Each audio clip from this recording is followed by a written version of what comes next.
ශ්‍රී Lanka cricket ස්වර්ණමය යුගයට ආදරය කරන ක්‍රිකට් රසිකයන්ට ඊයේ ටයිම් මැෂින් එකක් හම්බුණා. නැවතත් ඒ ක්‍රිකට් යුගයට යන්න. ඒ ඊයේ පැවැත්වුණු One World One Family තරගයේදී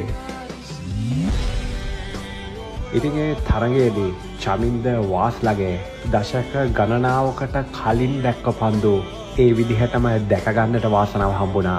වෙන එකක් තියා පිටිකරුවගේ රියැක්ෂන් එකත් එක විදිහටමයි තිබුණේ. චමින්ද වාස්ලා කියන්නේ ශ්‍රී ලංකා ක්‍රිකට් එකට බිහිවෙච්ච අති දක්ෂම වේග පන්දු යවන්න කියලා කිව්වත් මම හරි. ඉතින් මේ ඉන්නේ නුවන් සොයිසා. ඒ කාලේ සචින් තෙන්ඩුල්කර්ලාගේ වගේ මේ වගේ ලෙජෙන්ඩරි කඩලු 172ක් බිඳ දාලා තියෙන ක්‍රීඩකයෙක් ශ්‍රී ලංකාව වෙනුවෙන්. ඒ ක්‍රිකට් ස්වර්ණමය යුගයේ අපේ පැත්තේ වෙනුවෙන් සටන් කළා. ක්‍රිකට් ලෝකයේ හොඳම පන්දු යවන්න මුත්තයියා මුරලිදරන්. ක්‍රිකට් ලෝකයේ වැඩිම කඩුළු ලාභයා. ඉතින් ඒ තරගය බලනකොට මේ වගේ මාර ලස්සන මතක ඒ අතීතයට ඕගොල්ලෝගේ හිත දුවලා යන්නේ නැති. මේ ඉන්නේ තිලාන් තුෂාර මිරෙන්ඩෝ. ඊයේ තරගය ලස්සන කරපු ඔහු තමන්ගේ හොඳම පන්දු යැවීම වාර්තා කළේ ඒ කාලේ ප්‍රබල ඉන්දියානු කණ්ඩායමට එරෙහිව. මේ විරාට් කෝලිගේ කඩුල්ල ඒ තරගයේදී ලබාගත්ත ඔහු. ඉතින් ඊයේ තරගයේදී අපේ ඕපනින් බැට්ස්මන්ලා දෙන්නගෙන් එක්කෙනෙක් දැනට අවුරුදු දශක ගානකට කලින් T20 ක්‍රිකට් එක එන්නත් කලින් T20 ඉනිං ගහපු රොමේෂ් කලුවිතාරණ කියන ඒ ලෝක ශූර ක්‍රීඩකයා.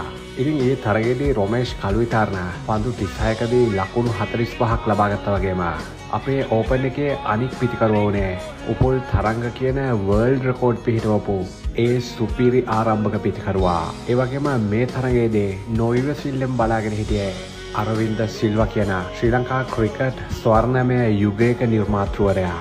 තව පාරක් සෙල්ලම් කරනවා දකින්න.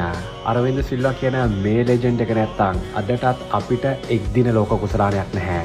ක්‍රිකට් ලෝක කුසලාන අවසාන තරගයක කඩුළු 3ක් අරගෙන උඩපන්දු 3ක් ශ්‍රී ලංකා කණ්ඩායම වෙනුවෙන් රැකගෙන ක්‍රිකට් ලෝකයට බිහිවෙච්ච අති දක්ෂ පන්දු යවන්න හිටපු යුගයක හිටපු තරගයක ශ්‍රී ලංකා කණ්ඩායම වෙනුවෙන් ශතකයකුත් අරගෙන නොදැවි ඔහු ශ්‍රී ලංකා කණ්ඩායමට ලෝක කුසලානය දිනවල දුන්නා. ඉතින් ලෝක කුසලාන අවසාන තරගයක ඒ වගේ අති දක්ෂ පර්ෆෝමන්ස් එකක් අපිට දැක ගන්නට බැරි වේවි.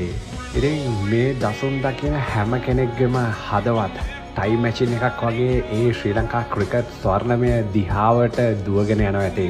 මාවන්ලගේ මේ වගේ හරි ලස්සන පාරවල් එක වාස්ලාගේ ඒ සුපිරි පන්දු යැවීම අරවින්දල එක්ක තියෙන ඒ ලස්සන මතක මේ විදිහට මතක් වෙද්දී ඒ සතුටත් එක්ක දැනුණු දුක ඇවිල්ලා වචනෙන් කියන්න බැරි හැඟීමක් කියලා මම විශ්වාස කරනවා.